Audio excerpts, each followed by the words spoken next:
ese nombre del episodio. Solamente eso.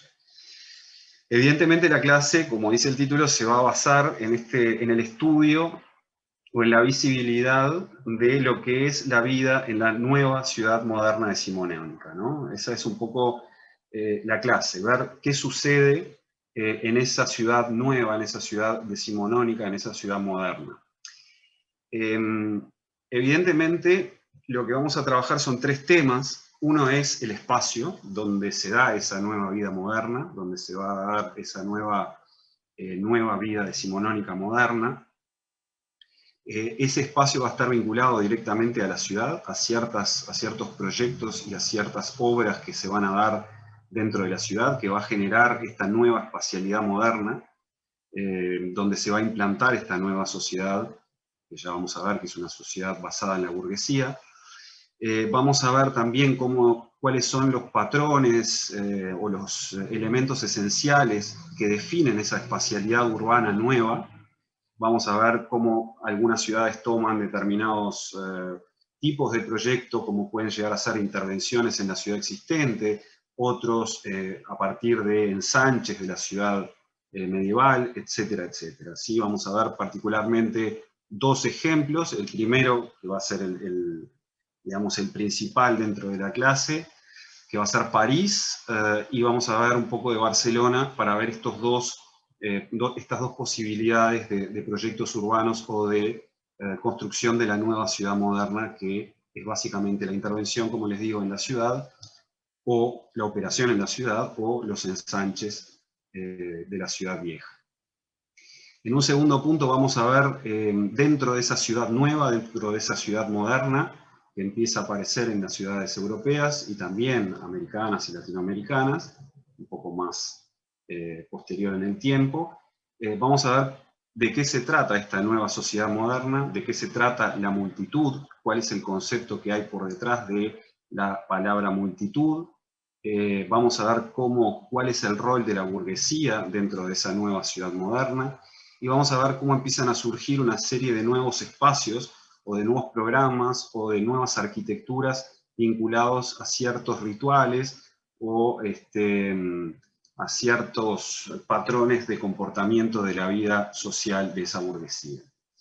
Vamos a ver al final algo interesante, cómo empieza a surgir una incrustación, un hombre y una mujer dentro de esa burguesía, que va a ser el flaner, que va a ser el artista de la vida moderna, cómo va a cambiar el rol del artista dentro de esta nueva sociedad, cómo va a salir de su guardilla de pintar modelos, etcétera, a descender a este nuevo espacio urbano moderno, y cómo también ese flaner o esa nueva idea de arte de alguna manera se va a transformar en un germen que se va a desarrollar a lo largo de las primeras décadas del siglo XX y van a desarrollarse o va a llegar a esto de que se llaman las vanguardias del siglo XX, etcétera, etcétera. Por lo cual existe una modernidad posterior, una modernidad del siglo XX incrustada en esta modernidad del siglo XIX y que de alguna manera se hace visible en este personaje que se llama el flaner. Bueno, evidentemente, como ya sabrán, vamos a hacer un poquito de acuerdo, de memoria, de lo que sabemos de las sociedades de esta época. Evidentemente, el rol de la burguesía nace de dos revoluciones, ¿sí? O la importancia de la burguesía nace de dos revoluciones fundamentales. La primera revolución es la revolución, en el caso de Francia, la Revolución Francesa, donde de alguna manera empieza a cambiarse el orden social basado en el clero, la nobleza y el llano, para empezar a tomar un protagonismo mayor la burguesía, y de alguna manera esa burguesía empieza a tomar el poder dentro de estas ciudades, ¿sí? La otra revolución importante es evidentemente la revolución industrial, puesto que son los burgueses los dueños de las fábricas, ¿sí? Donde se desarrolla esta revolución industrial. Los nuevos inventos, las nuevas tecnologías, ¿sí? Son son propiedad de esta burguesía. La burguesía, como les digo, son los propietarios de los medios de producción, por lo cual existe un enriquecimiento importante de esta clase social. Por lo cual la burguesía de alguna manera empieza a ser la clase social dominante dentro de estas ciudades modernas. Básicamente estas son o eran las ciudades anteriores, o este es el perfil de una típica ciudad industrial, típica o previa a estas operaciones dentro de la ciudad, o esta modernización de las ciudades, o esta también higienización de las ciudades. Vamos a ver un poco de qué se trata esta idea de ciudad moderna o la modernización de la ciudad. Es decir, cómo se empieza a construir, como les decía al principio, esta idea de nuevo espacio urbano moderno. Para ello vamos a ver, sobre todo, no voy a profundizar demasiado en este proyecto. Este proyecto es el Plan Haussmann, seguramente hayan escuchado hablar de él. Es un plan que desarrolla Napoleón III, no confundir con Napoleón Bonaparte, Napoleón III y el barón Haussmann. Es un proyecto de, como les digo, de modernización de la ciudad de París, que se da en la década del 50, aproximadamente durante 12 años, del 54 al 63, por ahí. Les decía que no voy a profundizar demasiado en el plan, porque hay una clase donde se va a dar el plan específicamente. Lo que me voy a centrar es básicamente en hacer visible los patrones espaciales que de alguna manera viven o hacen surgir esta nueva ciudad moderna. Esto es París, antes del Plan Haussmann, antes de esa renovación de París, esa modernización de París. Una ciudad medieval, una ciudad donde... Aquí apareció Nicolás López ahí. Perdón. Ahí se ve, sí. Les decía, esto es París, esto es la ciudad medieval de París, lo que existía hasta la década del 50 del siglo XIX. Una ciudad, como les decía, bastante lúgubre, donde existía una serie de equipamientos que respondían a cierta bohemia, pero en realidad estamos hablando de una espacialidad intrincada, una espacialidad abigarrada, y esto de alguna manera empieza a demostrar la atmósfera que existía en esa ciudad medieval, una atmósfera que evidentemente en una imagen no podemos apreciar o no podemos capturar del todo. Nosotros tenemos que imaginar, más allá de la espacialidad, una serie de arquitectura precaria, una serie de olores importantes, puesto que evidentemente todos los residuos, ya sean sólidos, líquidos, etcétera, iban a la calle, por lo cual la espacialidad, la atmósfera de esa ciudad no era de lo más interesante, ¿no? Para ver esto, para imaginarse, porque es importante siempre imaginarse cómo es esta atmósfera. Ahí arriba les puse algunos textos o algunos, por ejemplo, Émile Zola y Víctor Hugo. Evidentemente Los Miserables de Víctor Hugo nos presenta una especie de atmósfera, de alguna manera nos hace vivir esa atmósfera parisina.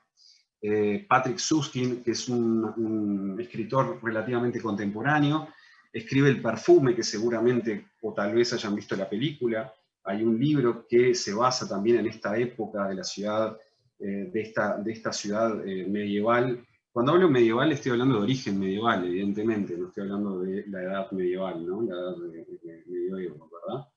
Donde también nos habla de esta atmósfera en las pescaderías de París, el olor a pescado, que bueno, básicamente nos empieza a mostrar o nos empieza a transmitir todos estos autores esta idea de la atmósfera parisina de ese momento. Evidentemente esta atmósfera no era coincidente con la burguesía, se entiende, ¿no? Ni las viviendas, ni las calles por lo general, muy pocas estaban pavimentadas con adoquines, evidentemente.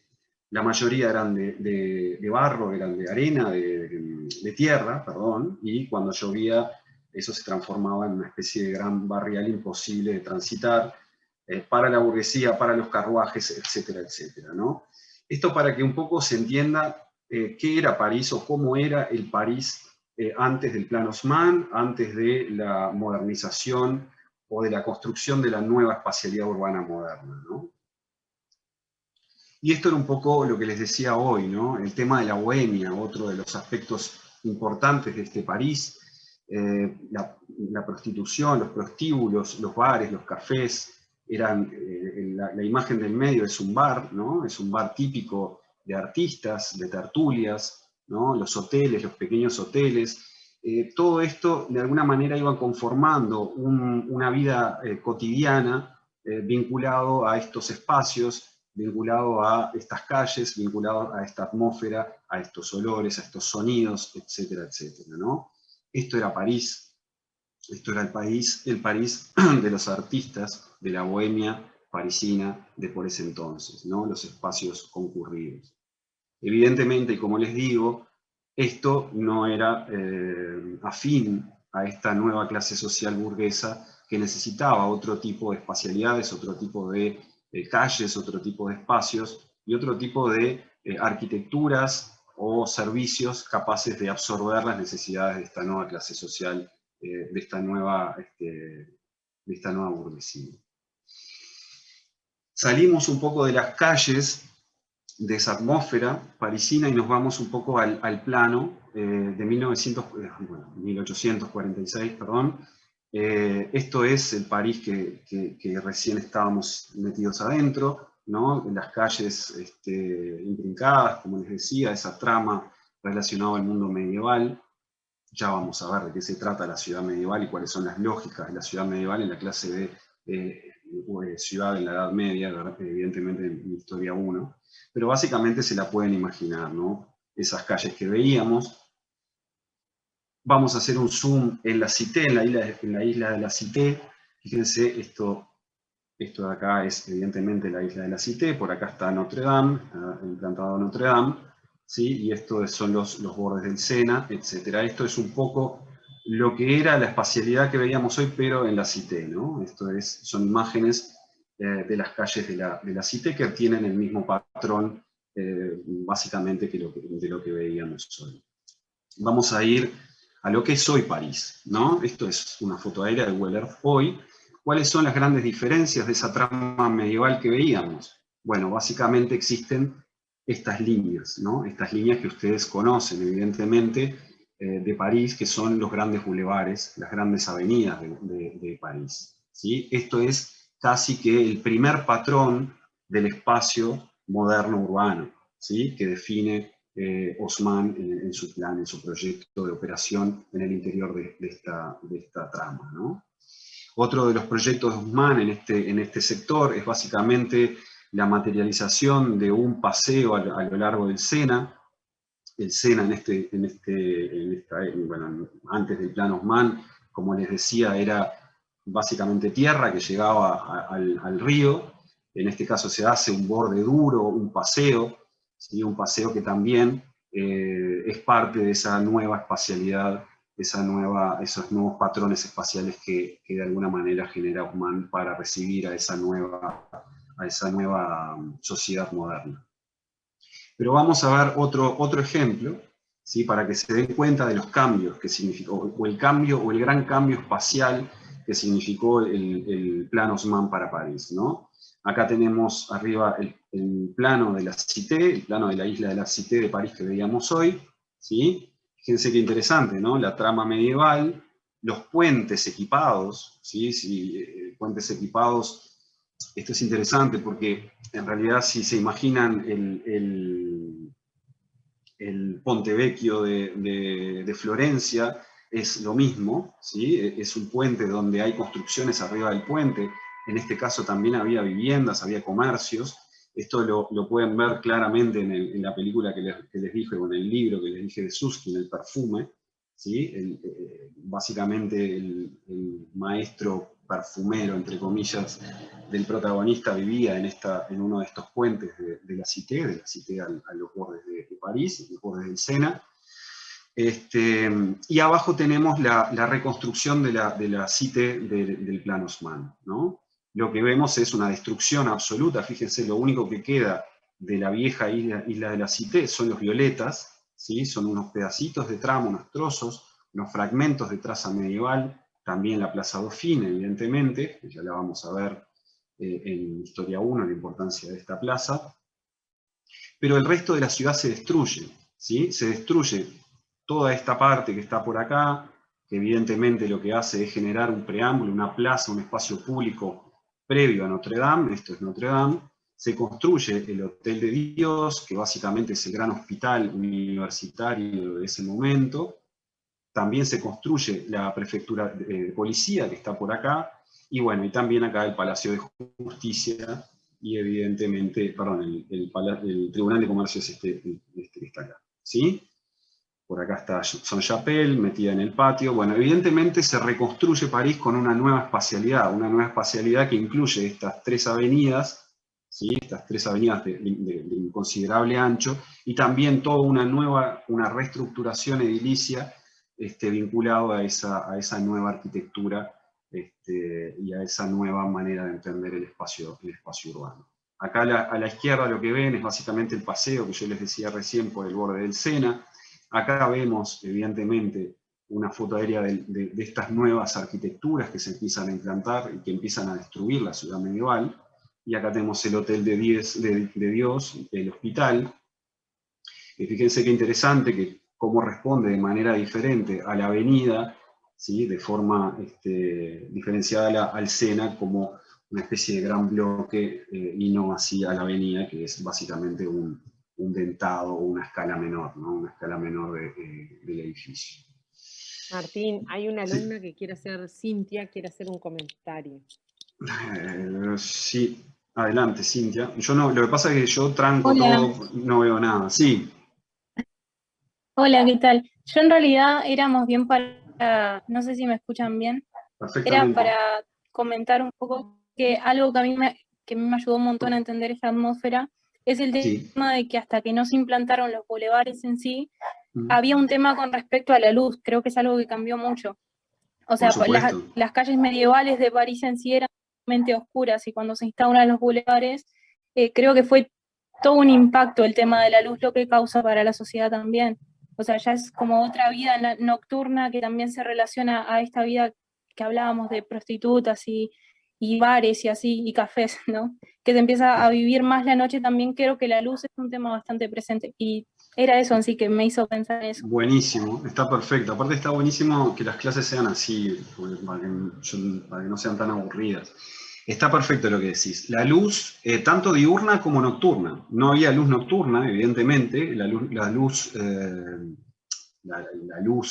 la noche se va a incluir dentro de estos bulevares, como tú decías, la luz a gas, ¿sí? Los grandes bulevares que vamos a ver ahora van a incluir la luz a gas. Yo también quería... Sí, dale. Para dejarme terminar esto, contestarle a la compañera y ya te dejo. Y también la luz diurna, porque al ser tan estrechas las calles, eran muy pocas las calles que entraban luz solar, por lo cual también aumentaba esa sensación extraña, ¿no? Como de esa atmósfera que les comentaba, ¿no? Esas humedades, ¿no? Hay un tema de humedad, tema de todo lo que evidentemente trae aparejado que no entre la luz. Pero también, y es importante, ya que lo menciona la compañera, que esto trae aparejado una cantidad de enfermedades, esta atmósfera, ¿sí? Esta atmósfera, evidentemente, aparece el cólera, las distintas fiebres. Hay un tema higiénico importante que también el Plan Haussmann va a venir a solucionar. El Plan Haussmann, vamos a ver más adelante con la construcción de cloacas y de toda una cantidad de saneamientos, lo que logra es, evidentemente, sanear, higienizar esa ciudad. Y esa higiene, de alguna manera, también tiene que ver con esto de la burguesía, ¿no? De las necesidades de la burguesía.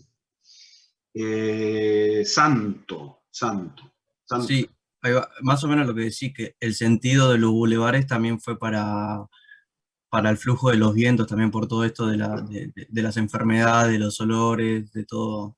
Perfecto, eso sí. También tiene y una acotación más, que el tema de los bulevares también era fundamental por el tema de que por las calles medievales no podían pasar los tanques militares y ese tipo de armamento, como para también, cuando había algún tipo de revuelta, poder frenarla, ¿no? Salvo por el tema de los tanques, que no existían en este momento, está perfecto. Está perfecto, porque en realidad... ¿Sí? No, lo que les decía... ¿Para qué le contesto a Nicolás? Nicolás, sí, uno de los objetivos, o tal vez el objetivo No, a mí me gusta pensar que no es el principal objetivo. Insisto, van a tener una clase donde, que de hecho la da Paula, donde va a explicar todo esto del plan Haussmann, ¿sí? Yo me voy a centrar solamente en la espacialidad donde se va a sentar la burguesía, ¿verdad? En los espacios arquitectónicos y urbanos donde se va a desarrollar la vida burguesa, la vida moderna. Evidentemente, uno de los objetivos principales del plan Haussmann era un tema militar para evitar las revueltas, para que no existieran las barricadas. Evidentemente, el ancho del bulevar, ya lo van a ver, estaba dado a partir de determinadas dimensiones de ciertos carruajes, como vos le decís, los tanques, que eran los antidisturbios, evidentemente. Exacto, ¿verdad? Eso mismo era lo que quise decir. Exacto, bueno. También está bueno pensarlo. Sí. Ay, perdón. No, También dale. está bueno pensarlo desde el punto de que el encargue de Napoleón en sí tenía como un objetivo, vamos a decir, porque, a ver, estamos en un tiempo donde lo militar también predomina. Creo que está bueno pensarlo por ahí como objetivo principal por el hecho de quién viene el encargue también, que no viene con una inocencia de cuidar a la población. Claro, evidentemente. Existían revueltas bastante seguido en París. Sí, es un objetivo fundamental, evidentemente. No, insisto, Napoleón III o Napoleón el III. No Napoleón solo, porque si no parece que fuera el señor de sombrero.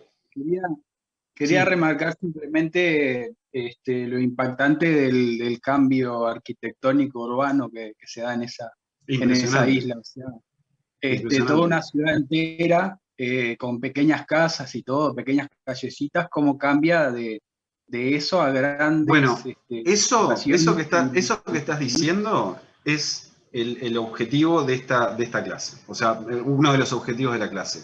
Mostrar el cambio en la espacialidad y cómo ese cambio significa una modernidad urbana, una modernización urbana, el lugar para la vida moderna, lo que les decía hoy. Y está claro en esta imagen que tenemos acá, ¿no? O sea, es el París previo a Haussmann y el París durante Haussmann. Acá no hay casi nada construido. Fíjense que acá lo que se está construyendo es el hospital, ¿no? Es un cambio importante que ya vamos a ver, porque ese cambio significa una nueva escala, ¿no? Una nueva escala. Pasamos de la escala de esas callecitas medievales a una escala ¿no? nueva de los bulevares, una nueva escala que ya vamos a ver otros patrones espaciales importantes, que tiene otros patrones espaciales importantes, pero que en definitiva estamos hablando de una nueva escala que aplasta la antigua ciudad, destruye, entre comillas, la antigua ciudad.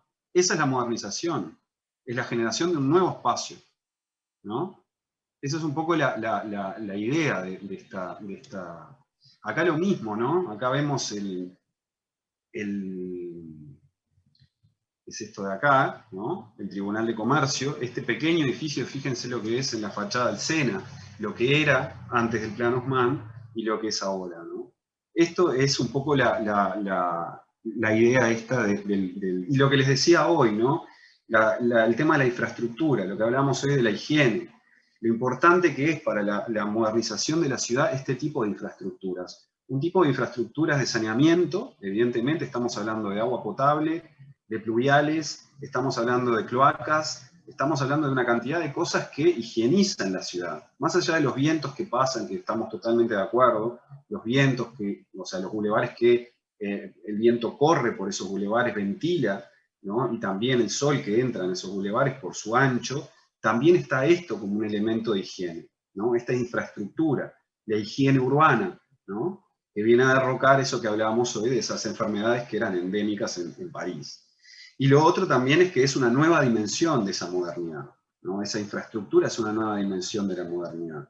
Y también, fíjense qué interesante la foto esta, ¿no? La imagen, que hay un estudio preciso, ¿no? De toda la línea, llamémosle saneamiento, saneamientos varios, cómo empieza a tomarse cada bulevar, a empezar a medir topográficamente en altura esos bulevares y cómo se va diseñando ese conducto, digamos. Ese conducto que, como vemos acá arriba, tiene una cierta complejidad, no es solamente un caño, ¿no? Es un espacio que, bueno, acá vienen todas las leyendas de París, que ustedes ya conocen, ¿no? De las cloacas de París y Pero bueno, esta es un poco la imagen de ese conducto de modernidad vinculado a la higiene y vinculado a los flujos, ¿no?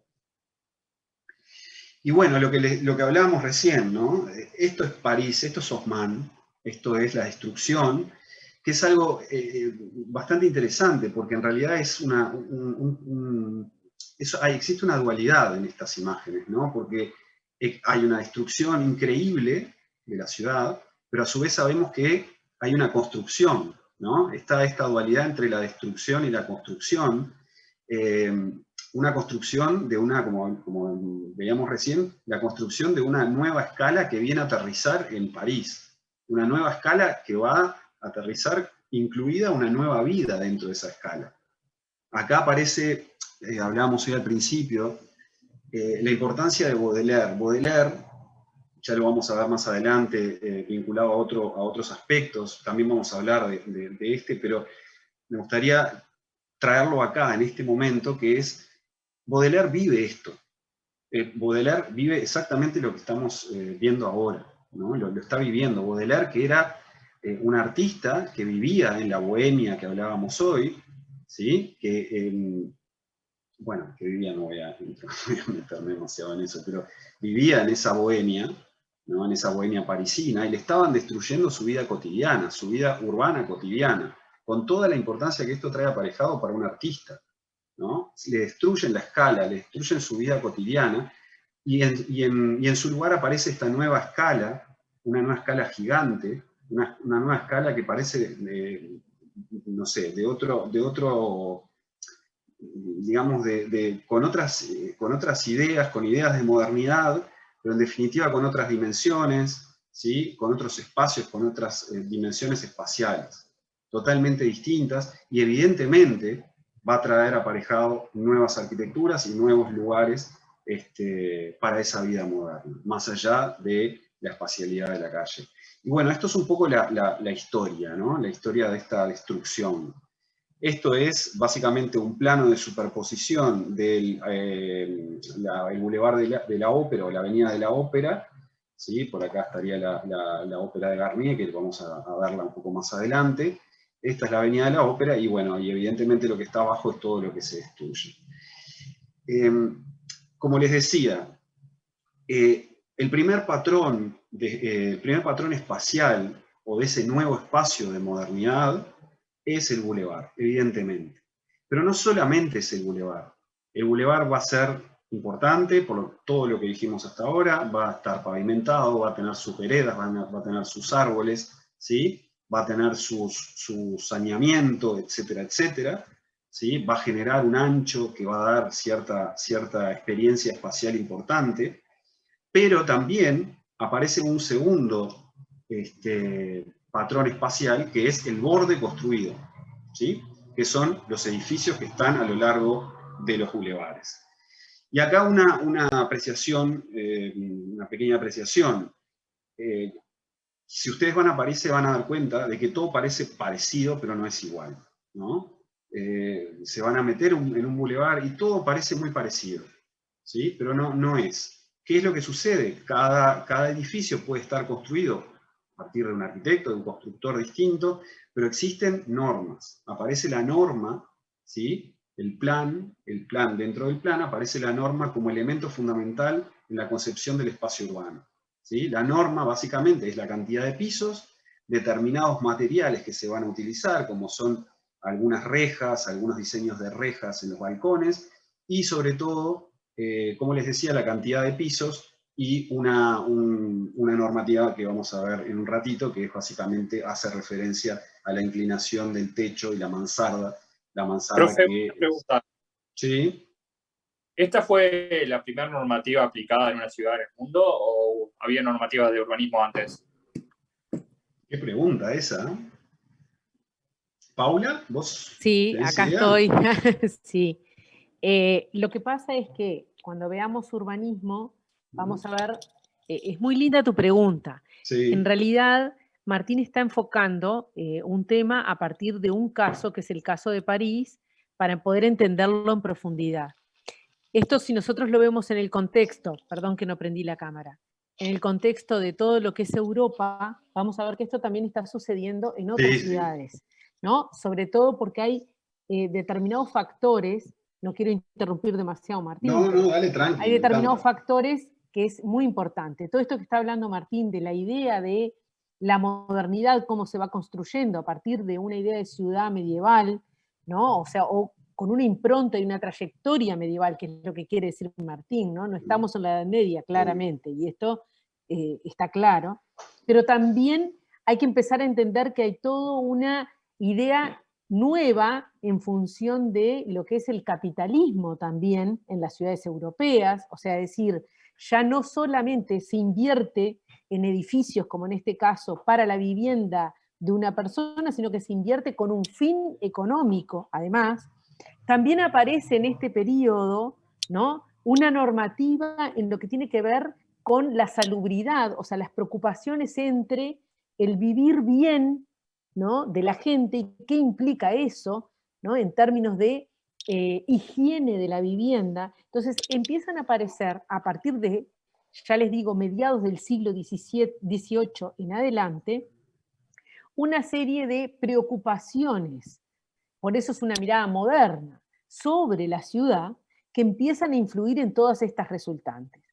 París va a ser un ejemplo en cuanto a la normativa a través de un plan consolidado como el de París. No va a ser el único, ni es el primero en tener normativas. Cuando veamos urbanismo, vamos a ver cómo aparecen otras ciudades, como Londres, por ejemplo, que empieza a legislar muchísimo también. Y muchas veces aparecen las normativas antes de que empecemos a ver los efectos a nivel de la ciudad. Y esto es bien importante lo que ustedes preguntan. Bueno, no me quiero adelantar, porque en realidad esto, si no, no vamos a dar paso a la atmósfera de esta clase. A la vida. A la vida. Que pasa dentro del espacio. Pero quisiera que esa pregunta la mantuviéramos. Sí, no sí. Es la única ciudad, y lo vamos a ver cómo aparecen otras, incluso previo a esto. Lo que hace el plan de Haussmann es retomar justamente a mediados, como es, digamos, a mediados del siglo XIX, ya va tomando toda la experiencia del resto de Europa también. Es un caso consolidado. Sí, yo creo que, mira, no me acuerdo el nombre de quién preguntó, digamos que yo tengo en mente ciertas normativas previas, pero son menores, ¿no? Por ejemplo, no superar la altura de tal cosa. En la ciudad, no sé, incluso en la ciudad medieval se buscaba no superar determinadas alturas con respecto a edificios importantes, como puede llegar a ser la iglesia, etc. Normativa de este porte, más allá de las ciudades que se están, evidentemente, vamos a ver Barcelona ahora, dentro de un ratito, que también hay una normativa muy pesada, muy importante.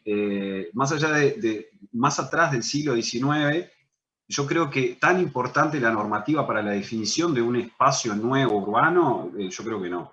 Pero te lo contestamos, lo dejamos pendiente para la clase que viene como una pregunta de debate.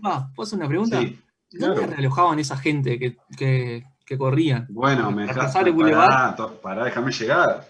Porque todavía en esa época, si no tengo mal entendido, 1846 dijiste, todavía estaba presente el marxismo ya. O sea, ya había movimiento bastante fuerte. Sí, un poquito después, 54. Y evidentemente estaba la clase obrera. La clase obrera yo no la puse en esta clase porque va a haber otra clase que vamos a hablar, de hecho. Que es la clase donde vamos a hablar de la Exposición Universal de Chicago, donde vamos a ver la clase trabajadora y obrera donde se está instalando en estas ciudades modernas. ¿Sí? En este caso solamente la clase se centra en la burguesía y en esa incrustación del flaner. Pero ya vamos a ver al final que la clase termina, te me adelantaste, termina en la ubicación de la clase trabajadora en París. ¿Dónde se ubica? Donde se ubica, evidentemente lo que decís está muy bien. Existe lo que hoy se llamaría un proceso de gentrificación, una palabra espantosa, que es básicamente lo que está pasando en París en este momento. O sea, se aumenta el costo, el valor digamos, de las propiedades, las viviendas que se destruyen, la gente que vive en esas viviendas no puede pagar estas nuevas viviendas, entonces, ¿qué es lo que sucede? Son expulsadas de la ciudad, ¿sí? A lo sur. llamémosle suburbio, en este caso a unos distritos, que ya vamos a ver cuáles son, ¿sí? Pero básicamente salen de estos lugares, se ven obligados a salir de estos lugares, como pasa hasta hoy en día, evidentemente, ¿no? Porque si tú tenías una casa en frente al World Trade Center hace 30 años, no es lo mismo que tenerla ahora, ¿no? ¿Se entiende? O sea, el valor del suelo va a subir, evidentemente, cuando hay un proyecto de esta escala. Entonces, evidentemente, ese valor del suelo hay gente que no puede pagarlo. Y esto pasa hoy en día en toda Europa, ¿eh? En todos los centros históricos de Europa, inclusive París, Barcelona, es así. ¿Contesté más o menos? Igual lo vamos a ver al final, si llegamos a este ritmo, capaz que no llegamos, sino y le pedimos un poco de... Bueno, lo que les decía, más allá de las fachadas, de la normativa de la fachada, porque quedarse en la fachada es quedarse en la superficie de ese borde construido, ¿qué pasa atrás de esta fachada? Y evidentemente, si tomamos esto, pero en lugar de ver los perímetros, estos que están dibujados en negro, vemos la masa, es cuando nos encontramos con esto, ¿no? Los ilots se llaman, ¿no? Son lo que decía Paula, ¿no? Esta especulación que hay por atrás de todo este plan, hay una especulación económica que de alguna manera empieza a construir este tipo de arquitecturas vinculada a la vivienda, vinculada al comercio. ¿Ah? Esto es otro de los patrones fundamentales del espacio moderno parisino, ¿sí? El ilot. Pero ¿qué pasa? El ilot son muchísimos ilot, porque hay una cantidad de destrucción a partir de esa trama medieval. Por lo cual, estos son básicamente todos los ilots de París, ¿no? Fíjense la cantidad que hay, ¿no? Y esto es un ilot particular, o en este caso, 4 ilots particular. ¿Cómo son esos ilots? Evidentemente, esto es una imagen. Esto es importante también. Esto es un ilot completo, ¿sí? Fíjense que se empieza a transformar París en una ciudad porosa, ¿no? En una ciudad ya no medieval, pero de alguna manera a partir o en función de un patrón espacial bastante particular, que es el patio, ¿sí? En el interior de esos ilots. Pero también hay una lógica que vamos a ver más adelante de cómo se habita estos ilots, o estos edificios, o estas manzanas, ¿sí? Una cosa importante es que esto puede llegar a ser un ilot construido 100%, pero también en ese momento muchas veces se construía solamente el perímetro y adentro se dejaban las casas que existían en ese lugar, las casas de la ciudad medieval. O sea que podemos encontrarnos al principio del Plan Haussmann con ciertos ilots que de alguna manera encerraban la ciudad medieval. Existía una ciudad adentro de la ciudad, ¿no? Esto es un poco, acá a la derecha lo que vemos es un poco la normativa que les decía de la altura y de las mansardas, ¿no? Hay, dependiendo del ancho de la calle, hay una altura determinada, y en función de esa altura determinada nos tenemos que retirar determinados metros hacia adentro a partir de una diagonal, y esa diagonal es básicamente la famosa mansarda parisina, ¿sí? Esto es un corte de un edificio típicamente haussmanniano o haussmanniano, donde tenemos en planta baja comercios con un sótano. Vemos por acá el esquema o el diagrama de esos conductos de higiene, ¿no? Por llamarlos de alguna manera. Primera planta, la planta del burgués, del alto burgués. Segunda planta, el burgués medio. Y ya la tercera planta y la cuarta planta, o la mansarda, ya estaba destinado a gente con bajos recursos, artistas, o en su defecto, ¿cómo se llama? Servidumbre. Servidumbre, exactamente, perfecto. ¿Sí? Vamos a una planta típica, ¿no? Fíjense, esto es digamos, un piso, un apartamento de un burgués medio, ¿no? El palier con la escalera principal, ¿sí? La entrada, tenemos lo verde, básicamente son los patios, son patios de luz, el gran salón, el petit salón, los cuartos, etcétera, siempre a la entrada, ¿no? El escritorio del jefe de familia, ¿sí? El comedor, y este comedor es la sala clave para entender este espacio o esta planta del apartamento de París, porque este es el lugar donde se entrelaza lo que es lo blanco y lo que es lo lila, que lo lila es básicamente el lugar de la servidumbre. Fíjense qué interesante, tiene una escalera propia que lleva directamente a las mansardas o la buhardilla. Es lo que se llama habitualmente la chambre de bonne, o básicamente es una cantidad de dormitorios donde habitan las servidumbres de los distintos apartamentos. Y esto es algo muy interesante, porque lo que está pasando acá es que cuando uno compraba un apartamento de estos, lo que tenía era otro pedacito de apartamento arriba. Estamos hablando casi que de una casa dispersa, ¿no? De una casa que estalla y que de alguna manera empieza a transformarse en dos espacios o en dos lugares la misma casa, ¿no? Evidentemente la casa del servicio está arriba, camina, baja por esta escalerita y utiliza solamente este espacio de la casa, y es acá donde se conecta con el comedor diario, ¿no? Con el comedor.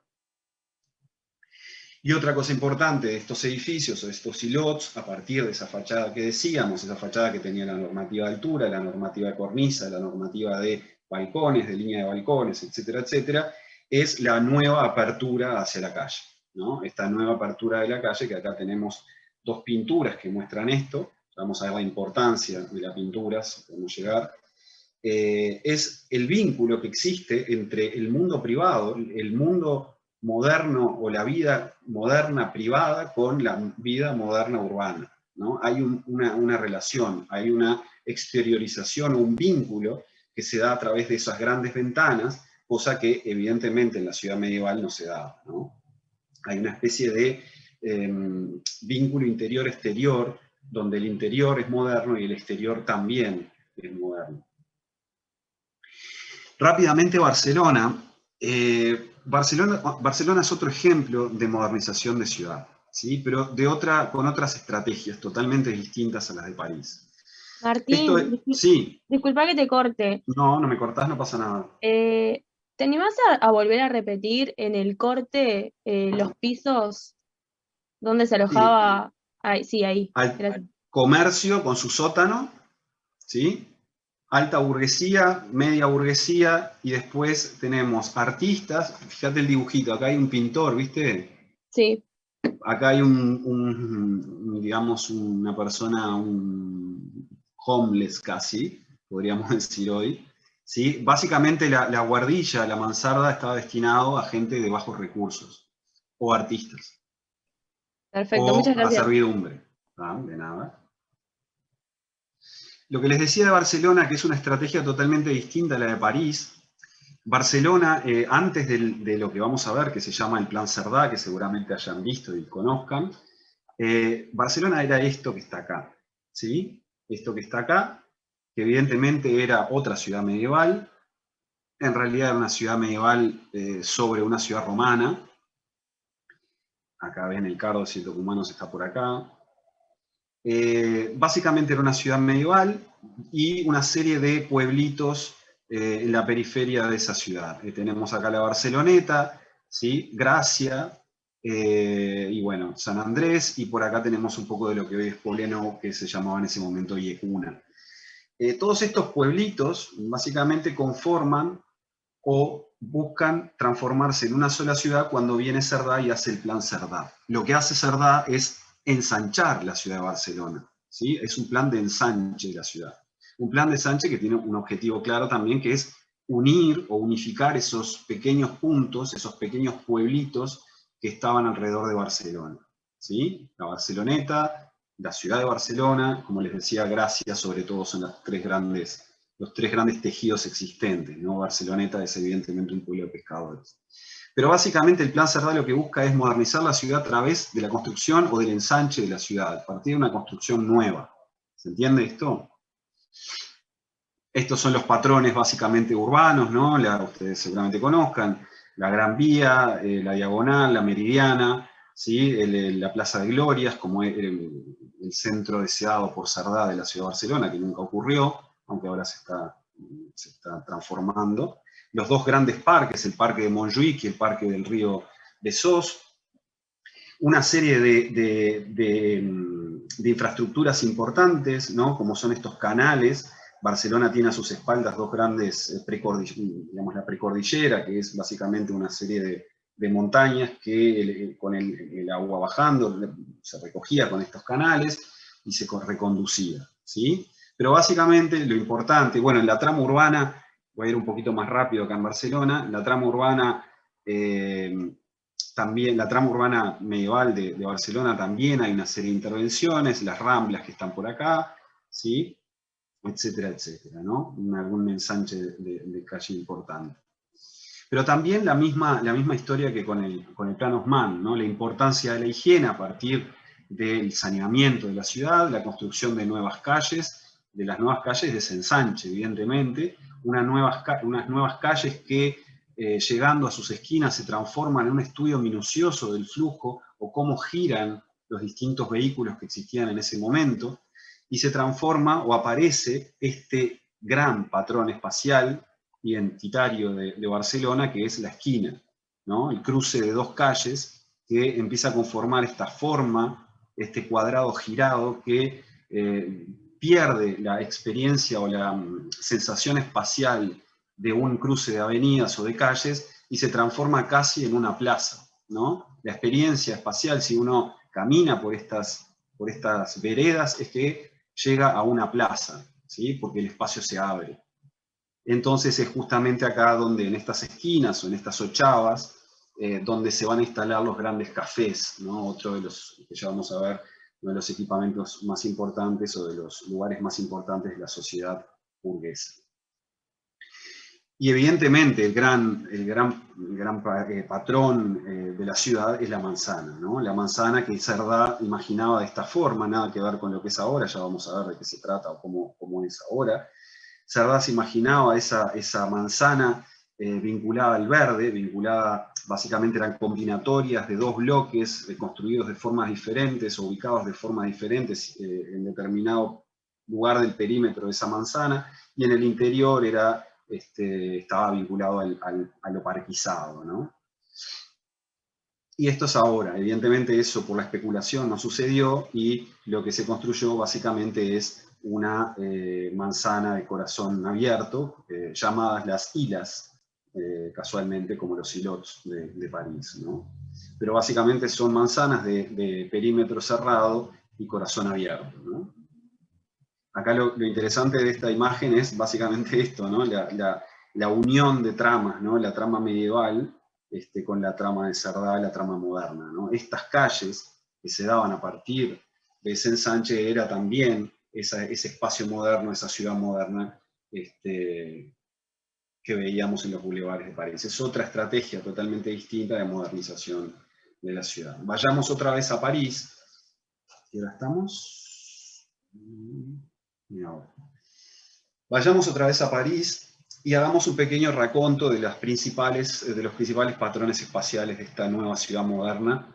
Básicamente hablamos del bulevar como elemento fundamental, ¿sí? Como ese elemento de estrategia de vacío, destrucción y construcción, ¿no? De una nueva espacialidad urbana, que se le suma al ilot y a la fachada como elementos fundamentales del borde urbano, del borde edificado de esa gran avenida, las normativas, etcétera, etcétera, ¿no? Estos son como los grandes elementos que condicionan esa vida. Evidentemente está el tema del saneamiento, etcétera, etcétera, ¿no? Y todo esto nos da este paisaje, ¿sí? Este nuevo paisaje urbano, el espacio moderno, el espacio donde, decíamos al principio, se va a instalar la nueva vida moderna decimonónica, ¿no? Es esta vida que vemos acá, ¿no? La vida del burgués caminando ya no por aquellas calles embarradas, sino por estas grandes aceras, estos grandes bulevares, ¿sí? Los pintores empiezan a pintar esta nueva vida moderna, esta nueva vida que se transforma de alguna manera en una masa, ¿sí? La muchedumbre que les hablaba al principio. La muchedumbre ya no es más una persona que camina en la bohemia nocturna parisina, ahora estamos hablando de esta masa de gente, de esta muchedumbre que pierde la individualidad, ¿no? Se trata de manifestaciones de gente caminando y caminando por estos bulevares. Esa es la burguesía.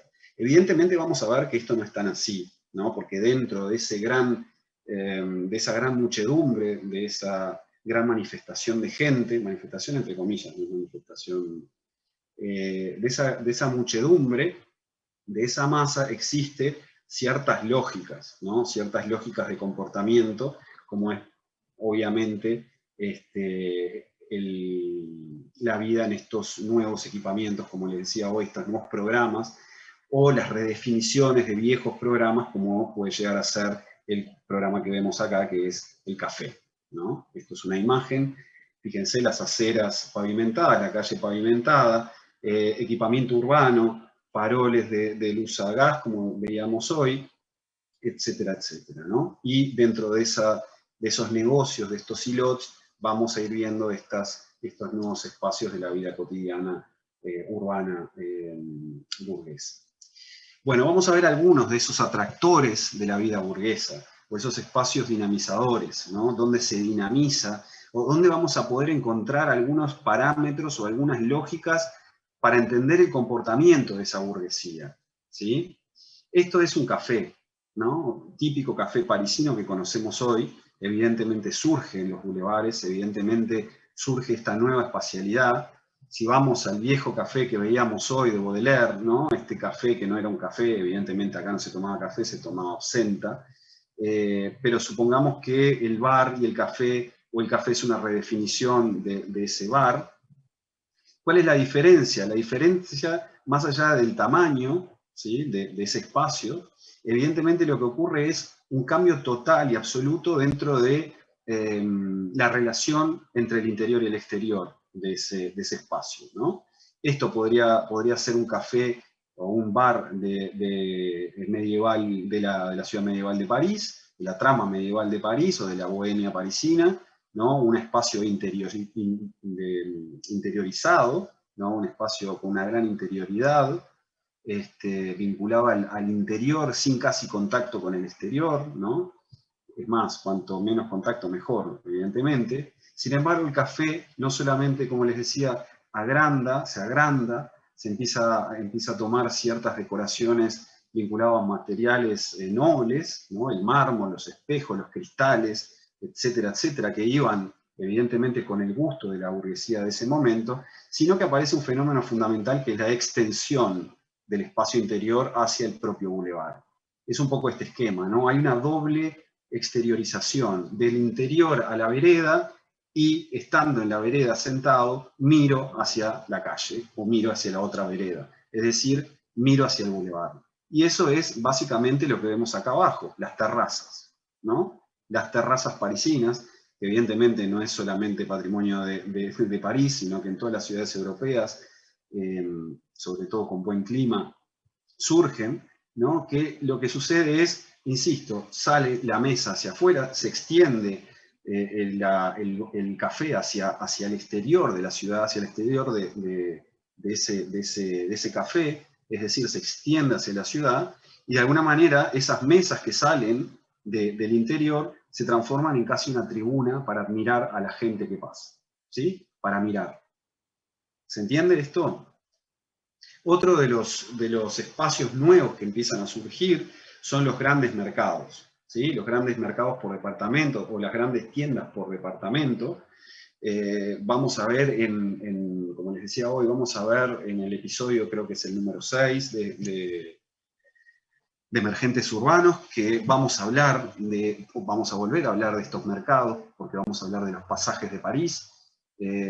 Los pasajes de París, según Walter Benjamin, insisto, esto lo vamos a profundizar en ese episodio, el pasaje de París, que no es otra cosa que esto, es el origen de la fantasmagoría capitalista, ¿sí? Eso es lo que dice Benjamin. ¿Por qué? Porque acá empieza a aparecer el objeto que estaba en la casa del artesano, se vendía en la casa del artesano, se empieza a exponer en un invento que es la vitrina.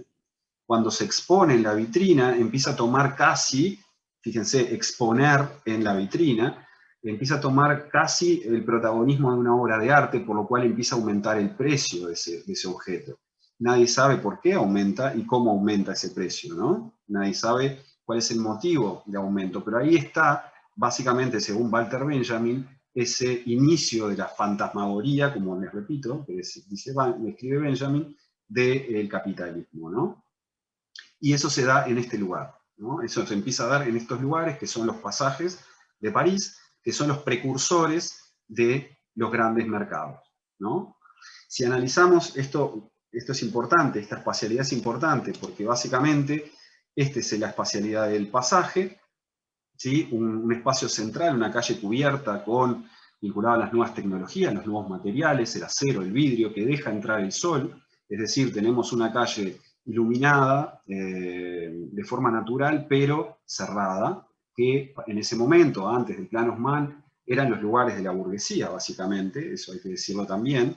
Esta espacialidad típica de comercio, espacio abierto y comercio se empieza a elevar y termina con la apertura absoluta de este espacio. Es decir, la persona que camina por estas bandejas tiene este gran espacio central a múltiples alturas, donde puede empezar a ver, ¿sí? Y también ser visto desde otro lado, lo que está sucediendo en todo el espacio, ¿no? Y esto es básicamente esta espacialidad, una espacialidad central donde la burguesía se pasea, donde la burguesía muestra sus ropas o sus compras, ¿no? Básicamente hay un juego de mirar al otro y mirar qué compró el otro o qué está comprando el otro o cómo está vestido, todo un show o una especie de espectáculo que se da en este espacio. Y este espacio está diseñado para eso, ¿se entiende? Está diseñado para que todos se vean, todos se miren, todos reconozcan a aquel y lo relacionen con otro, bueno, todo lo que ya podemos entender que está pasando en esta imagen, ¿no? La moda, evidentemente, de estos grandes almacenes se extiende, se desparrama en los folletines de los distintos almacenes y empieza a surgir la moda como otra capa más, como otra dimensión más de este espacio de consumo, ¿sí? Y de la vida burguesa. Evidentemente son a los burgueses a los que les llegan estos catálogos o estos folletines de los diferentes mercados donde se anuncian las nuevas modas o la nueva moda de vestimenta, de muebles, etcétera, etcétera, ¿no? Que evidentemente van a ser comprados y van a generar este paisaje o este tipo de vida o de elementos que se empiezan a mostrar vinculados a las compras o vinculados a las nuevas, a estos mercados por departamentos. Evidentemente, otro programa fundamental para entender esta ciudad moderna es, evidentemente, las estaciones de tren. Tampoco me voy a detener mucho, porque va a haber una clase también donde se profundice bastante más en las estaciones de tren, pero solamente decir que también la estación de tren responde a una nueva tecnología, a una nueva técnica, a una nueva materialidad vinculado a esto, vinculado evidentemente a la revolución industrial, que es el acero y el vidrio, que nos permite generar estas grandes luces donde de alguna manera entran esos trenes que vienen a esa ciudad y la estación se transforma en una especie de interfaz o una especie de gran puerta de la ciudad, ¿sí? Esto lo pinta Manet de forma bastante interesante, porque esto lo vamos a ver más adelante también, porque Manet lo que está pintando en este momento es la locomotora, ¿sí? Como elemento sólido, y una especie de bruma, de humo, de cuestión efímera, de materia efímera que se vincula de alguna manera con ese techo de acero y cristal, ¿no? Parece como flotar ese techo, parece como vincularse a esa nube de humo que sale de ese invento de la razón humana, ¿no? Evidentemente París, el Plan Haussmann, retoma, o sea, básicamente genera estas estaciones, la estación de Montparnasse, que se va básicamente para la Normandía, o sea, empiezan a vincularse San Lázaro para los Países Bajos, la Gare du Nord para Alemania, etcétera, etcétera, bueno, para España la Gare de Lyon. Empieza a haber una conectividad en todo el territorio, empieza a aparecer la dimensión territorial del viaje, ¿no? Esto es, por ejemplo, el aumento de la cantidad de vías de tren en Londres de 1845 a 1852, fíjense, menos de 10 años la cantidad o el aumento de vías de tren. En Inglaterra es bastante particular esto porque en realidad las vías de tren son privadas, no hay un monopolio del ferrocarril, pero lo que logra esto básicamente es bajar notoriamente los precios de los viajes en tren, ¿no? Y, en consecuencia, lograr que la clase trabajadora empiece a poder viajar. La masa también trabajadora puede viajar en esos trenes, en esas nuevas líneas, debido al abaratamiento del costo del pasaje, ¿sí? Un poco también en esta segunda pintura de la serie de San Lázaro de Manet, podemos ver también el espacio de la estación como un espacio relativamente, y entre muchas comillas, democrático dentro de la ciudad. ¿Por qué? Porque tenemos la clase trabajadora, tenemos los burgueses, que evidentemente el tren va a tener sus separaciones, sus distintos, digamos, lujos o no, pero bueno, la estación en sí, más allá de transformarse en la gran puerta de las ciudades, también podríamos decir que es un espacio relativamente democrático, o que convive la clase obrera con la clase burguesa. Este hecho, que no es menor, el hecho del abaratamiento del costo del ferrocarril, de los viajes, de alguna manera también van a atentar con una de las tradiciones burguesas más importantes, que era el viaje del Grand Tour, ¿no? El viaje del Grand Tour era básicamente ir a estudiar, hacer un tour por Europa, por África, por Egipto, por donde sea, ¿sí? Por Roma, por supuesto. Era un viaje de aprendizaje, ¿no? Aquel que quería estudiar tenía que ir a buscar el conocimiento al lugar donde estaba. Y ese era el viaje del Grand Tour, ¿no? Esto evidentemente luego se va a transformar en el Gran Premio de Roma. Si venimos a nuestro país, el Gran Premio de Roma se va a transformar en el Gran Premio se va a transformar en el grupo de viaje, y llegamos hasta hoy, ¿no? Eso para contarles de que el viaje de estudios es un viaje básicamente que se inicia con esta idea del Grand Tour de la burguesía y la nobleza en este caso. Otro lugar, ya estamos, 38. Otro lugar, ¿hasta acá alguna pregunta, chiquilines? ¿Quieren aportar algo?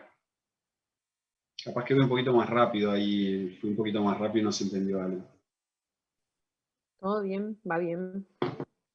Bueno, otro lugar esencial para entender la vida moderna son los parques, ¿sí? Estas son las Tuileries. Las Tuileries, ya vamos a ver dónde está. Esto es otro cuadro de Manet, de Edouard Manet, Música en las Tuileries, un cuadro fascinante, que vamos a ver un poquito más adelante algunos detalles, pero en definitiva nos muestra cómo esa burguesía empieza a apoderarse, empieza a ir a los parques. Vamos a ver en otra clase, en la clase vinculada a la nueva visión moderna de la naturaleza, cómo estos parques son fundamentales para entender esta naturaleza o esta nueva manera de entender la naturaleza, pero básicamente es un espacio propiamente dicha para el recreo de la clase burguesa. Acá hay una especie de fiesta vinculado a ciertos conciertos que se daban en las Tuileries, pero también lo que vemos es algo importante, que es, vemos la muchedumbre, como veíamos hoy, ¿no? Pero si vemos a cada uno de ellos, vamos a ver que está mirando a alguien, ¿sí? Empezamos a reconocer la individualidad dentro de la muchedumbre. ¿Se entiende esto? Si nosotros podemos ir recorriendo cara por cara y podemos ver qué está haciendo, qué está mirando, qué está casi que pensando cada uno, ¿no? Esto es casi que revolucionario dentro de esta pintura, ¿no? Esta pintura de Manet. Estamos viendo cómo en la muchedumbre existen lógicas, individualidades, sentimientos, subjetividades, ¿sí? Dentro de esa masa burguesa, dentro de esa muchedumbre. Ya lo vamos a volver. Estos son los parques, los grandes parques del Plan Haussmann, el Bois de Boulogne y el Bois de Vincennes. Acá están las Tuileries o les Tuileries, y otros parques menores en el interior de París, ¿no? Los parques, insisto, son otro de esos lugares. Los panoramas, otro de estos espacios para la burguesía. Los panoramas básicamente es algo muy parecido a lo que hoy podemos entender como IMAX, ¿no? Estas cuestiones 360, ¿no? Era una pintura vinculada por lo general a una ciudad, la gente iba a estos balcones y era como una forma de viajar, ¿no? Una forma de entender una ciudad, de ver una ciudad en el centro mismo de París, ¿no? Esto funcionaba básicamente de esta forma, ¿no? Una tela pintada acá, ¿sí? Un juego óptico con el suelo, ¿sí? Digamos un desvanecimiento, un borroneo del límite entre la pared y el piso. Ahora vamos a ver un ejemplo contemporáneo. Y un techo que de alguna manera me impedía ver el techo de esto. Por lo cual lo que se aseguraban es que yo viera básicamente lo que ellos querían que yo viera, ¿no? Que es básicamente esa tela pintada. Esto era muy popular dentro de la burguesía porque era una forma primaria de viajar, ¿no? Como les decía hoy. Esto es un panorama contemporáneo para que entiendan lo que les digo del desdibujamiento entre el suelo y la pared, ¿no? Acá esto, por ejemplo, se está representando una guerra, una batalla dentro de una determinada guerra, y el panorama me muestra escenas de esa batalla, ¿no? Pero como ven, el piso es blanco, como la pared es blanca por la nieve, el piso es blanco, entonces se desdibuja ese piso, ese plano horizontal con el plano vertical, y evidentemente jamás voy a poder ver el techo del panorama porque tengo esta lona que me impide verlo, ¿no? Y finalmente la ópera, ¿no? Los teatros. Los teatros, ¿sí?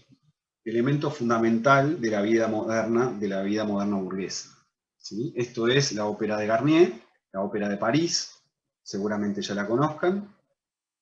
Fíjense qué interesante, ¿no? Vamos a estudiarlo un poquito más a nivel de proyecto, este edificio, ¿no? Esta obra. Esto es un corte, evidentemente. Vamos a ponerle colores a las diferentes partes. Básicamente el proyecto se divide en 4 sectores, ¿no? El primer sector, que es el espacio, digamos, del público, de acceso del público, el espacio de la sala propiamente dicha, el espacio de la caja escénica, escenario y caja escénica, y finalmente los espacios técnicos, etcétera, etcétera, ¿no? Esos son los 4 volúmenes. De hecho, si nosotros vemos el edificio, estos volúmenes se reconocen, evidentemente porque atrás hay una búsqueda academicista clara, ¿no? Pero no vamos a entrar en eso, pero básicamente tenemos esos cuatro sectores, 4 sectores que se transforman en 4 volúmenes, etcétera, ¿no? Fíjense la planta, qué interesante. Lo azul, o lo celeste, es las zonas públicas, digamos, ¿no? Las zonas de acceso. Lo violetita, por supuesto, es la sala, lo verde la caja escénica y los espacios técnicos. Ahora vamos a fijarnos en los teatros previos, ¿sí? Los teatros previos, este es el Teatro Odeón de París, del siglo XVIII, ¿sí? Esto es el teatro, bueno, un teatro de Italia, típico teatro del siglo XVIII. Esto es el primer teatro de la Ópera de París, ¿sí? ¿Qué conclusión podemos sacar comparándolo con la ópera de Garnier? ¿Alguien me puede decir? Mantienen, digamos, la sala y la parte de atrás, que se me fuera el nombre, pero el resto... La caja escénica, el espacio técnico. La caja escénica, y el resto como que es... No sé si lo cambian, pero al menos la parte pública es mucho más grande.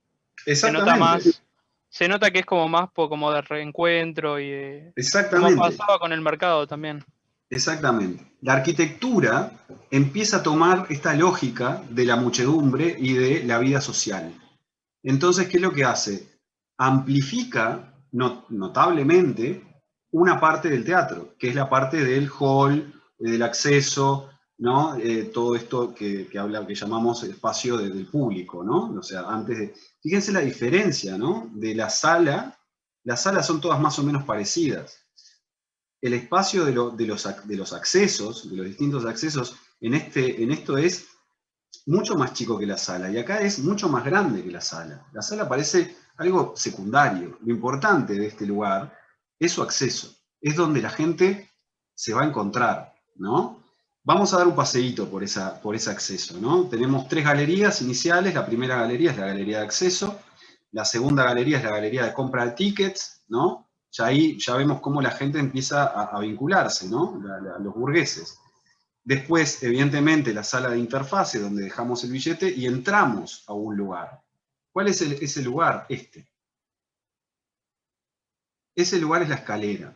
Ese lugar es el lugar donde nos vamos a encontrar, donde volvemos a lo que veíamos hoy, ¿no? El lugar donde me van a ver. Donde me van a ver porque hay gente en todos estos balcones que ya entraron y ya fueron a sus diferentes o a los diferentes foyers de cada piso. ¿Qué están haciendo? Mirando por el balcón a ver quién está entrando, ¿no? El show, como les decía hoy, el espectáculo, ¿está en la sala? Sí, está en la sala, pero también está acá, ¿no? El espectáculo de la vida moderna está acá. Está en el hall, está en la escalera, está en ver aquel que viene, con quién viene, etcétera, etcétera, qué ropa trae, ¿sí? Este espacio, de alguna manera, demuestra o nos muestra, ¿sí?, el comportamiento de esa vida moderna. Este espacio que también, evidentemente, acá vemos otra de las pinturas, se va a representar infinitas veces en las pinturas de esta época. Esto es el foyer de los distintos pisos. ¿Qué quiero decir? Estas son las puertas a las salas. ¿Ah? ¿Se entiende esto? Y fíjense la sala lo que es. La sala es una sala menor. Si nosotros analizamos el hall, o los halls, las escaleras, los espacios de acceso, podríamos entender que es un teatro muchísimo más grande, o contiene una sala muchísimo más grande que esta. Esta es una sala que no debe ser demasiado grande comparativamente con otros teatros de Europa, ¿sí? Otra vez, el espacio clave, ¿no? El espacio que el arquitecto se da cuenta que es necesario construir, proyectar para este momento de la sociedad, para este momento de aquellos que van a vivir este teatro. Y si nos fijamos, otra vez, ¿no? La gente mirando, ¿no? La gente que mira hacia esa escalera a partir de estas especies de tribunas o de balcones, que miran hacia la gente que va subiendo esas escaleras, pero que si también, fíjense en otra vez lo mismo, ¿no? Los balcones mirando, pero si vamos a la sala, que evidentemente tiene mucho que ver con esta espacialidad, la espacialidad del mercado que veíamos hoy, ¿no? Los balcones, las escaleras, la gente que sube esas escaleras que tienen cierta complejidad proyectual, ¿no? Evidentemente no es una escalera lineal de tantos escalones y subí, ¿no? Tiene un recorrido, tiene una vuelta, ¿no? E insisto, ¿no? El tema de los balcones y las tribunas, entre comillas, para la gente que pueda mirar hacia esta gran espacialidad y mirar a esa gente que viene llegando o está. Lo mismo pasa en el teatro, en la sala. La forma propia de la sala, que evidentemente viene de la tradición vinculada a la Escala de Milán, etcétera, etcétera, no voy a profundizar en eso, pero esta forma de herradura es muy propicia para esto, ¿no? Fíjense qué interesante. Supongamos que la señora está mirando el espectáculo. Evidentemente el señor no, ¿no? Está mirando a un palco, a otro palco, ¿no? Lo importante acá que es el show, el espectáculo o la gente. ¿Se entiende? El señor parece distraído con alguien que está en otro palco, mirando hacia ahí. Lo mismo pasa acá. Supongamos que la señora está mirando la sala, ¿no? Está mirando la sala, este señor no está mirando la sala. Este señor está mirando a la señora. ¿Se entiende? Esto de mirar, la mirada es importante, ¿no? Mirar al otro. Eso es una circunstancia, una lógica, un elemento clave para entender este momento de la sociedad burguesa. Y cómo la arquitectura empieza a ser visible o a ponderar ese tipo de lógica, ¿sí? Lo mismo pasa en las casas. Si nos ponemos a... Estos son todos cuadros que ya vimos, ¿sí? Los vimos cuando explicábamos la relación entre el interior y el exterior de la vivienda. Perfecto. Los balcones, la materialidad de los balcones, los postigones, podemos analizar pila de cosas. Pero la verdad de lo que está mostrando, en este caso Manet, es que están mirando a la calle, ¿no? Está mirando, por ejemplo, este señor está mirando a la señora que va caminando por el bulevar. Entonces, otra vez ese juego de miradas, ¿no? Ese mirar al que... El arte, básicamente, el sujeto y el objeto del arte es la gente. Es ese espacio moderno, ese espacio burgués, ¿no? Otra cosa interesante del cuadro de Manet, la chica se está poniendo los guantes y está con el paraguas. Va a salir, ¿sí? Va a salir. Entonces se está mirando para afuera, pero al mismo tiempo se está acomodando o se está vistiendo para ir a ese lugar donde va a ser mirada por otros balcones, etcétera, etcétera, ¿sí? Lo que les decía, las lógicas dentro de las muchedumbres, ¿no? Adentro de esa muchedumbre está la lógica, ¿no? Y eso se da cuenta Baudelaire, y ahora sí, traemos a Baudelaire, el poeta maldito, uno de los poetas malditos. Seguramente hayan leído lo que está en la bibliografía y les recomiendo leerlo. Baudelaire, que básicamente empieza trabajando de crítico de arte, es muy interesante, hay varios libros que son sus críticas de las pinturas del Louvre. El Louvre es otro, los museos son otro de los lugares para la burguesía, pero fíjense cómo eran esos salones del Louvre. Estos salones no tienen una lógica como la que podemos encontrar hoy en los museos, ¿sí? No hay una retrospectiva de fulanito, no hay una temática, ¿sí? No hay un hilo conductor o una curaduría museística, ¿no? Acá estaban todos apilados, nadie entendía nada, ¿no? De hecho, si vemos acá a estos dos personajes, poco le importan los cuadros, ¿no? Están básicamente hablando de lo que van a hacer en algún otro momento del día. ¿Se entiende esto? Entonces, la importancia del crítico de arte, como era Baudelaire, era tratar de explicarle a la burguesía de lo que estaban viendo, ¿sí? De hacerles entender o explicarles medianamente lo que fueron a ver o lo que van a ir a ver a los salones del Louvre, ¿sí? Eso era el rol en los principios de la carrera de Baudelaire. Luego sí se transforma en poeta y escritor, y tenemos dos facetas interesantes de Baudelaire. La primera es, como les digo, el poeta, y la segunda, el filósofo o el pensador, ¿no? Que de alguna manera podríamos resumir en estos dos libros, ¿no? Las Flores del Mal, un libro de poesía, como les dije, una poesía vinculada íntimamente a este momento al momento del Plan Haussmann, es decir, la destrucción de su vida cotidiana, de su bohemia, y la construcción de una nueva lógica espacial que va a destruir su lógica, la lógica que él estaba viviendo.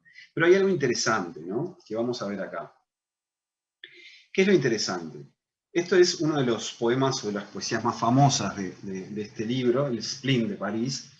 El Spleen de París, el Spleen quiere decir el hartado de París, digamos, el aburrido de París, porque evidentemente lo que nos cuenta Baudelaire es que todo esto les genera un tedio gigante, ¿no? Esta idea de pensar una nueva ciudad, una nueva vida, una nueva lógica de vida, una nueva vida cotidiana, todo esto le genera un tedio terrible, ¿no? Por eso el Spleen de París, spleen es tedio. Pero fíjense qué interesante, florece una flor allí toda enorme. ¿Florece? Por las ventanitas. Florece como una flor allí toda enormidad. Eso evidentemente estamos hablando de la enormidad del espacio, ¿no? Como una flor, en esa ciudad medieval florece la enormidad, ¿no? La enormidad de esos bulevares, la enormidad de ese espacio. Y termina diciendo, te amo, capital infame. Esta frase es súper famosa, ¿por qué? Porque aparece la dualidad, ¿no? Te amo, capital infame. Por más de que exista la destrucción de lo que yo considero como vida urbana, estoy aceptando el cambio, ¿no? Estoy aceptando ese cambio, estoy intentando entenderlo. ¿Y cómo lo entiende? A partir, evidentemente, de esta figura. Esta figura es el flaneur. El flaneur es, de alguna manera, lo que escribe o lo que describe en este otro libro, que es El pintor de la vida moderna, donde, en algún sentido, Baudelaire describe cómo tiene que ser el artista en este siglo XIX, en esta segunda mitad del siglo XIX. El artista tiene que mirar, ¿sí? El artista, el flaneur, tiene que meterse en las multitudes, en la muchedumbre, para entender las pequeñas circunstancias o qué es lo que está pasando en esa muchedumbre. El artista tiene que bajar de su guardilla, tiene que bajar de esa idea de pintura de caballete con un modelo adelante, para entender que la inspiración y el arte habitan en la calle, habitan en el bulevar, habitan en la comprensión y en el entendimiento perfecto de esa masa que se mueve, que como vimos no es tan masa, no es tan muchedumbre. Existen circunstancias, como les digo, coyunturas, que el artista tiene que aprender para lograr expresar en su arte, ¿sí? Volvemos al cuadro Las Tuileries de Manet. Increíblemente, si hacemos un zoom, nos encontramos con Baudelaire, ¿no? Eso que les decía, ir mirando. De hecho, el que está acá sentado es Manet, y todos los amigos de Manet, ¿sí? Todos los que después van a ser los impresionistas. Manet no es impresionista, es preimpresionista, ¿no? Pero sí va a ser el gran maestro de los impresionistas.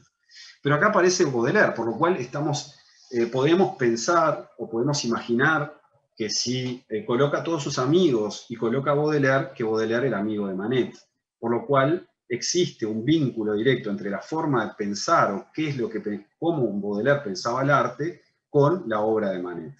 ¿Sí? Manet va a ser el pintor de la vida moderna que explicaba Baudelaire. ¿Sí? ¿Qué es lo que tiene que descubrir el pintor de la vida moderna? Evidentemente hay una dualidad, otra de las dualidades, que es que el arte tiene que contener lo eterno y lo efímero. ¿Qué es lo eterno y lo efímero? Ya lo vamos a comprender, ¿no? Lo eterno evidentemente es, en este caso, la burguesía, todos sus valores, sus arquitecturas, todo eso es lo eterno, entre comillas, pero lo efímero es lo que hay que descubrir, lo que el Flaner tiene que descubrir. Y volvemos al cuadro de la estación San Lázaro, ¿no? Lo eterno viene a ser la locomotora, y lo efímero, ¿sí? Lo que de alguna manera define esa vida moderna, es la nube de humo, ¿no? Esa cosa que desaparece, aparece y desaparece, ¿no? Y se entremezcla con ese techo. Ahora fijémonos en Manet, ¿no? ¿Qué es lo que estamos viendo acá? Estamos viendo un café a la izquierda, ¿sí? Es un café con... Esto hay que explicarlo, los cafés parisinos de día eran café y de noche se transformaba en una especie de cabaret, ¿no? Cabaret con bailes, etc. Café concert, lo que se llama café concert. Fíjense la imagen, ¿no? Seguramente el hombre, otra vez el juego de miradas, ¿no? El hombre está mirando el escenario y la señora está como aburrida, como ensimismada, ¿no? Hay una desconexión entre el hombre y la mujer a partir de esa figura, de esa misma escena.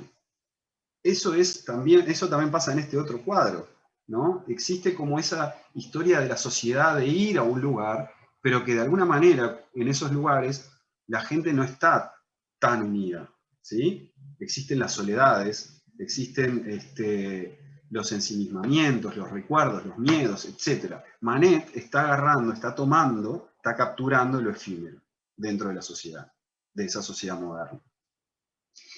Manet, esto es lo que se pintaba en ese momento, ¿no? Este es básicamente Couture.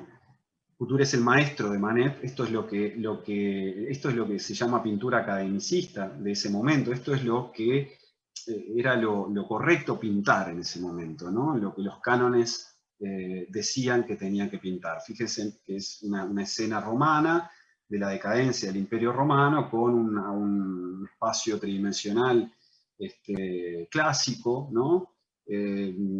Los diferentes colores, bueno, no hay demasiada transición en los colores, o sea, están bastante definidos, etcétera, etcétera. O sea, es un cuadro vinculado al mundo clásico y a los cánones clásicos academicistas, ¿no? También todo se pintaba en ese momento a partir de los modelos, como les decía hoy. Esto puede ser el estudio del maestro de Manet, por ejemplo, ¿no? Cada uno de estas representaciones de cuerpos humanos se daba a partir de un modelo vivo, como es en este caso, ¿no? Pero Manet no pinta eso. Y acá volvemos al tema de las circunstancias o de lo efímero. Ya estamos medio tarde, pero capaz que alguien puede decirme qué es lo que está representando Manet en este cuadro. ¿Alguien se anima? Un picnic. Hola. Yo lo que tengo entendido es que ahí representa a la burguesía y todo el mundo de lo que era la prostitución y así. Perfecto. No sé si estoy en lo correcto, pero... Estás en lo correcto, sí. A ver, el desnudo, en realidad, si vemos este cuadro de Tiziano, evidentemente es el paradigma de este cuadro, ¿no? Es casi la misma escena. Lo único que el desnudo, acá son figuras mitológicas, por lo cual el desnudo no pasa nada, ¿no? Está aceptado por los cánones clásicos, ¿sí? Volvemos al cuadro. Hay un desnudo. Ese desnudo sí, es una prostituta conocida de París. Y estos dos hombres son burgueses. ¿Qué es lo que está haciendo la prostituta? Mirando. ¿A quién? Al que lo mira. ¿Sí? El que lo mira, ¿quién es? Un burgués. ¿No? Por aquello de que el arte, la burguesía es el objeto. ¿Genera? Creo que genera como una complicidad entre la persona que lo mira, porque ya sabe que el burgués que está mirando también la conoce. Exactamente. Genera como esa complicidad. Exactamente. Imagínense ustedes a una pareja, a un señor con su esposa yendo al Louvre. Evidentemente este cuadro no fue expuesto, pero supongamos hay otros que sí, que son iguales, como por ejemplo el caso de Olimpia, la pintura que se llama Olimpia de Manet.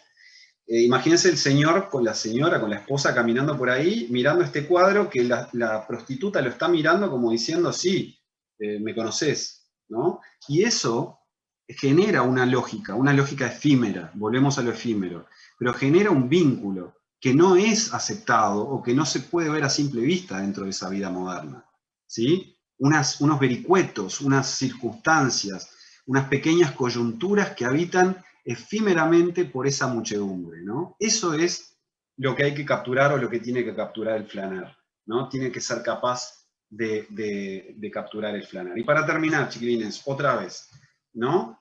Esto es un café, en realidad es un cabaret, ¿sí? Es un cabaret, es la Folie Bergère. Es básicamente una sala de conciertos, donde hay una barra con un espejo, ¿no? Y ese espejo se refleja la muchedumbre, ¿no? Acá tenemos la muchedumbre, la que atiende el bar, ¿sí? La chica que atiende el bar, que nos está mirando otra vez. O sea, acá tenemos todos los elementos que vimos, ¿no? La muchedumbre, ¿no? Los materiales, ¿no? Los materiales nobles de los bares, el mármol, etcétera, etcétera, el pan de oro en los balcones, las luces, todo lo que vimos, las grandes lámparas, el vidrio, el cristal, todo lo que vimos, ¿no? Sin embargo, volvemos, tenemos la muchedumbre, podemos ver que esta señora está mirando para allá, esta otra está mirando para arriba, todo lo que vimos. Ahora bien, ¿qué pasa con esta chica? Esta chica es la que atiende el bar. En ese momento de París, las chicas que atendían los bares, las señoritas que atendían los bares, por lo general luego se quedaban y eran prostitutas de aquellos hombres que de alguna manera lograban pagarlo, ¿no? Entonces, ¿qué es lo que vemos? Acá vemos reflejada a la chica, ¿sí? En el espejo. Y acá aparece el hombre, que le está proponiendo seguramente que se quede después de que cierre el lugar para, bueno, ya sabemos para qué, ¿no? Pero si analizamos el reflejo, evidentemente, ¿a quién está mirando la chica? ¿A quién está mirando? A nosotros. Otra vez, el señor que se refleja acá somos nosotros, ¿no?